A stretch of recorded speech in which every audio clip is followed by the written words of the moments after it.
Ishte viti 2016 kur Esad Berisha mbolli plantacionin e parë me aroni. Gjithçka nisi në një parcel të vogël vetëm sa për nevojat e familjes. Në atë kohë Esati nuk e kishte menduar se do ta zgjeronte këtë punë për shkak të angazhimeve të tij rreth 30 vjeçare në Zvicër.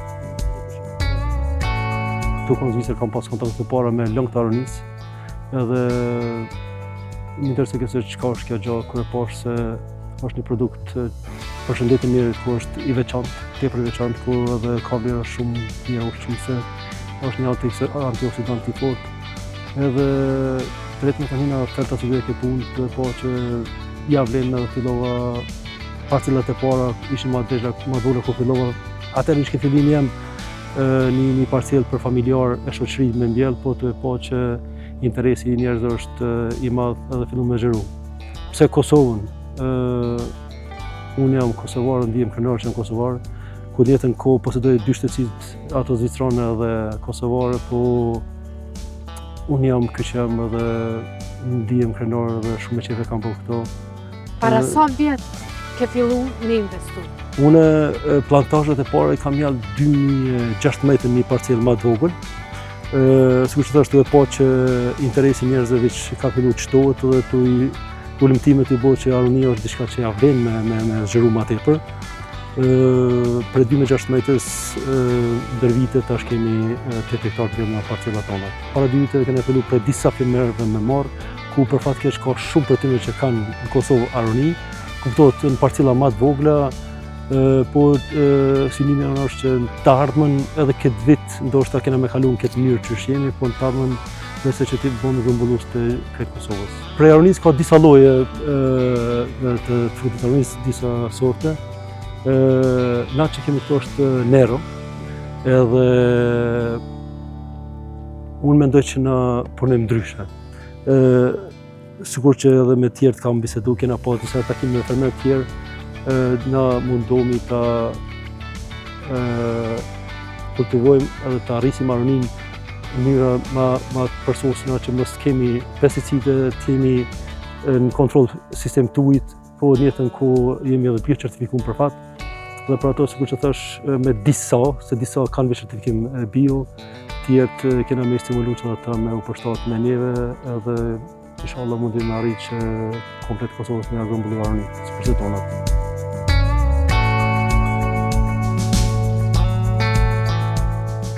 Por nuk mbeti me kaq, Esati gradualisht e zgjeroi idenë e tij. Nga një parcel e vogël sot aronia kultivohet në rreth 8 hektar, ndërsa prej 2 vitesh ai ka hapur edhe fabrikën e përpunimit. Investimi që ka bërë në këtë fabrikë arrin shifrën rreth 2 milion euro, të gjitha nga kursimet dhe puna e tij shumë vjeçare në Zvicër.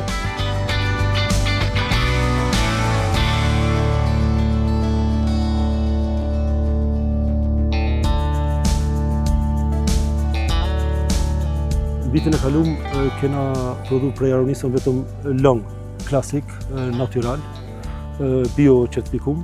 Këtu e pas se konsumatori ka nevojë për aroninë të konsumën në mënyra tjera, se nuk është të konsumi aronisë për kretë klasë të njerëzve. Edhe na kena mundësu që ta integrojmë aroninë në një produkt tjetër ku me shije ndryshme dhe konsumatori ta ketë ma lehtë të konsumojnë. Dhe sigur që e ceke na këtë vit kena fillu prodhimin e disa pijeve freskuse, smoothie, kemi prodhu dhe qela, çajra të ndryshme ku konsumatorët më kanë marrë konsumimi në mënyra të ndryshme. Ju zgjodhet edhe këtë vend ta ndërtoni fabrikën, më afër plantacioneve. Që sa kohë keni ndërtu fabrikën? Është investim i madh në fabrikë? Po, fabrikën e kemi ndërtu bashkë në plantacion, a ishte edhe qëllimi janë gjithmonë që ta kemë plantacion që gjithçka të prej mjetit borim.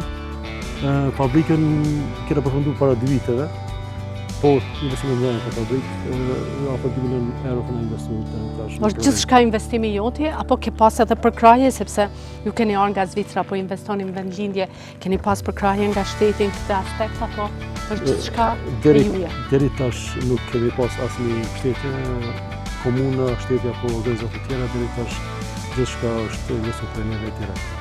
Shpresoj që të ardhmen kemi shtete për shtete, kemi nevojë, si mënyrën financiare, po ashtu edhe përshtetën që edhe të plasumi edhe të zgjeromin në Evropë dhe në të tjera të botës. Se bashku me ndërmarrësin Esad Berisha, pam nga afër gjithë punën që zhvillohet brenda fabrikës. Aktualisht, aty prodhohen lëngje të llojeve të ndryshme, por me bazë gjithmonë aronin. Sasia e prodhimit për momentin është më e vogël, por ditëve në vijim pritet të instalohet teknologjia e re që do t'i mundsoj rritjen e kapaciteteve dhe të dalë më fuqishëm në treg. Këto raporti prodhimit sigurisht që edhe një njoftova është fillimi jonë. Me këto produkte reja kena filluar në këtë vit, edhe e kena një makineri, thamë kështu pakës kufizume, ku kena mundu me bo një prodhim, ku sot e prodhim për 2.000 litra në ditë, po jemi në zgjerim e sipër. 2.000 litra aktualisht i prodhoni? Po. A keni llojet ndryshme? Bazën aroni, apo si është? Kjo duket jetë ndryshe? Për momentin kemi këtu tash shihni kjo është aroni portokall kombinim. Se cili produkt që kemi na e kemi aronin si bazë, kemi shtu shi portokalli, kemi shtu shi e mente, edhe kemi tjetër me shi e kanele, prej pive freskuse, kam kështu lloj arotea që quajmë na. Në jetën kohë kemi edhe një produkt tjetër ku është stil smoothie. Duken t'jenë receta cilat mungojnë tregun tonë? Jo vetëm tregun tonë, këto receta nuk ka asnjë Evropë. Nuk ka asnjë Evropë? Jo, jemi pari me këtë stil prodhimi që kena fillu, se te ky produkt kemi gjithçka natyrale, nuk ka koncentrate, s'ka konservante. Edhe që na dallon neve prej tjerëve, sikur që njohim në Aistene, Coca-Colën, kanë mbi 30% sheqer, na kemi këtu diku 3 deri 5% sheqer të tjetë freskuse. Ndërsa të smoothie jemi me 0 sheqer, ku kemi moll edhe aroni me 30% të smoothie. A keni fillu shtrirjen në tregun vendor?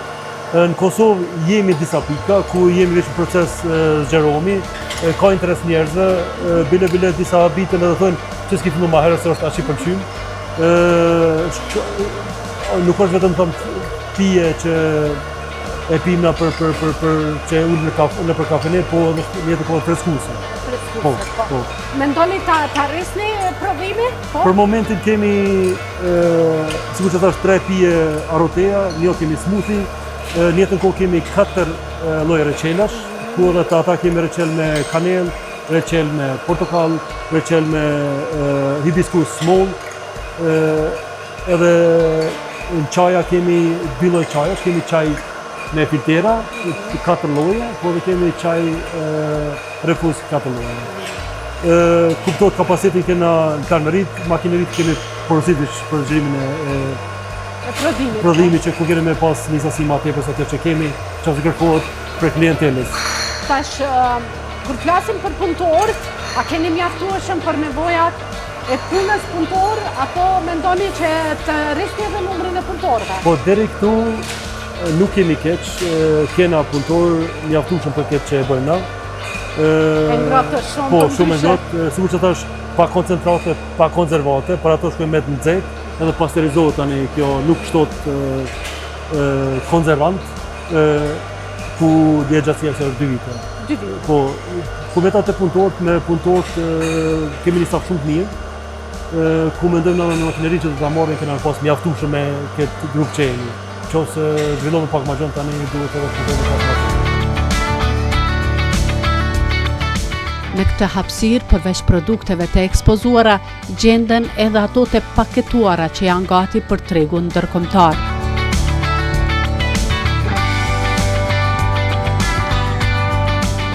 Këtë kemi si produktin e parë, dhe këtu mbetet produkti pas. Është aroni klasike, është 100% natyrale, pa shtesa, pa konservant, edhe biocertifikat. Këtu kemi reçelat, kjo është reçeli i aronisë, aroni e pasur, pa kurgjo shtesë, me sheqer shumë të reduktuar. Ku kemi planet në tashme me pas edhe reçela për konsum diabetik, ku ata që kanë diabetin mund me konsumu tani reçelin tonë pa sheqer. Edhe llojet e çajrave. Po, kjo është reçeli me cinnamon, me cimet, me kanel, shqipton. Kjo reçel me kombinim portokall. Edhe këto pijet Këto që shohim këtu, kjo është një kombinim moll aroni, ku këtë pjesë kemi 30% aroni me 0 sheqer, vetëm moll aroni pas një shtesë tjetër. Këto produkte që shohim janë vetëm pasterizuar me pak konservant. Kjo pjesë është aroni me kanel. Te këto kemi dikun të 3 deri në 5% sheqer, nuk është sikur pjesë e zakonshme që njohim me një sasi të madhe sheqerit. Kjo është aroni portokall. Edhe kjo tjetër është aronement. Sigur që ceka janë pije freskuese, nuk janë pije ëmbëlsuese apo diçka, po ku mundesh edhe kur je jetën me pije dhe mëse pas jetë mas konsumit të pijes tonë. Çajra, sigur që përmenda, kena dy paketime të ndryshme, ku njëna ka më konë me filtera, tjetra është me refuz. Nëse flasim për gjithë këto vjetë sa ju keni fillu të investoni në Kosovë, a janë realizu pritjet e juaja në zhvillimin e biznesit? Po, sikur kur kam hiu, kam vi që maroni nuk është një produkt sikur se speci me mjell në vjeshtë me përfituar me mjell me përfituar në vjeshtë. Taroni është ndryshe, është një pritje shumë vjeçare. Çka jam shumë i kënaqur ne kena arrit shumë aty për çka kena prit, jo vetëm në arritjet e zhvillimit, por edhe cilësisë së produktit. Sigur që edhe folëm më herët aroni nihet pak më më thartë, po ku jone është komplet ndryshe të tjerave. Unë besoj që aty është toka ku e bën arrin tonë ndryshe dhe kuptohet puna jonë që përgjithësim shumë e rëndësi që japim ujitjen, plerosjen, rrugët klimatike që me pozë çka nivel. A keni pas vështërsi gjatë rrugës në këtë periudhë kaq kohë sa ju po investoni këto? Unë vështirësi them nga shteti ku do të kem pas vështirësi as shteti. As shteti, jo deri tash, jo. As natyrale, jo. Kena pas fat bile këtu në rajon tonë na kemi këtë onën e Dragashën, onën e Rrugës, ku kanë pas disa herë pressure. Tena për fat s'kena pas asnjëherë këtë problem. S'ka një vit që kena hup rendiment, çdo vit rendimenti vjen e shtukut. Ne jemi tash vitin e 10 me plantazhet e para, ku kena mjell, ka disa plantazhe vitin e 5, por rendimenti çdo vit vjen e shtukut. Aronia është një shkure ku diku afër 15 vite duhet me mri deri te rendimenti që kemi. Ju me qenë se jetoni në Zvicër, punoni në Zvicër, e keni biznesin atje, sa është vështirë për ju të keni edhe një biznes në Kosovë, të menaxhoni edhe një biznes këto? Pa, këtu varet krejt për çfarë grua kam. Kam pas kam një familje që më përkraj këtë drejtim, sidomos bashkëshortën, ku edhe ajo është pjesëtare ku kemi hap një tek aronika në hortifrutin. Nuk është e lehtë, në jetën ku sikur që tregova kam një biznes tjetër në Zvicër, po për fat kam njerëz të mirë, edhe njerëz që shumë përshtatshëm në Zvicër që zhvillojnë biznesin atje edhe pa prezencën time, them se prezencën e mangët. Po në jetën kohë edhe në Kosovë është një ndërtuar që edhe këtu me pas një menaxhment shumë të shënoshku edhe këtu gjëra shkon sipas pikëve të mia, bile ala më mirë se çka presim. Cilat janë planet tuaja, planifikimet tuaja për ditët, muajt dhe vitet e ardhshme? Planet e mia, unë ëndrem është zhvillohemi jo vetëm në Kosovë, por edhe më gjerë. Jemi në proces të sipër që të kemi edhe produkte të reja. Do të kemi, besoj, për brenda vitit edhe diku në 5-6 produkte e shtesë. Kemi pas edhe disa eksporte ku mu motivojnë shumë ato që zhvillohemi ala më gjallë. Edhe sikur që që ka më herët të jemi grumbullues më të mëdhenj, jo vetëm në Kosovë, por në rajon. Deri tash kena mujtë me depërtu një pjesë në Zvicër, Gjermani, Itali, ku edhe Izraeli ka interes për produktin tonë. Edhe Izrael? Po, kena pas në ato Izraeli në safirët të pranar, sidomos aronien klasike, ku është aronie pasë pa asgjë shtesë, janë shumë të interesuar, por edhe këto pije të reja që i kemi qitë janë shumë të interesuar që me ardhë në vizituar me produktin në Izrael. Tashme që mendoni që shumë shpejt të rrisni kapacitetin e prodhimit, po besoj që mund të rrisni më shumë edhe eksportin. Po, ajo është edhe qëllimi. Sigur që edhe ju thash, ma herët na këtu në Kosovë, veç jemi shpërndarje sipër, edhe ajo është cili jonë që të arrisim eksportin, se kemi një produkt shumë cilësor, ku edhe na mburim me këtë produkt Kosova që e bjen jashtë. Zvicër, Gjermani edhe Itali kanë pas kontakte direkte ku janë befasuar me cilësinë e produkteve tonë. Historia e Esad Berishës është shembull i qartë se si një ide e vogël e mbjell me pasion dhe përkushtim mund të rritet në një biznes serioz që sjell punësim dhe zhvillim. Nga Zvicra deri në Kosovë, rrugtimi i Esad Berishës është histori dashurie për tokën dhe vendlindjen.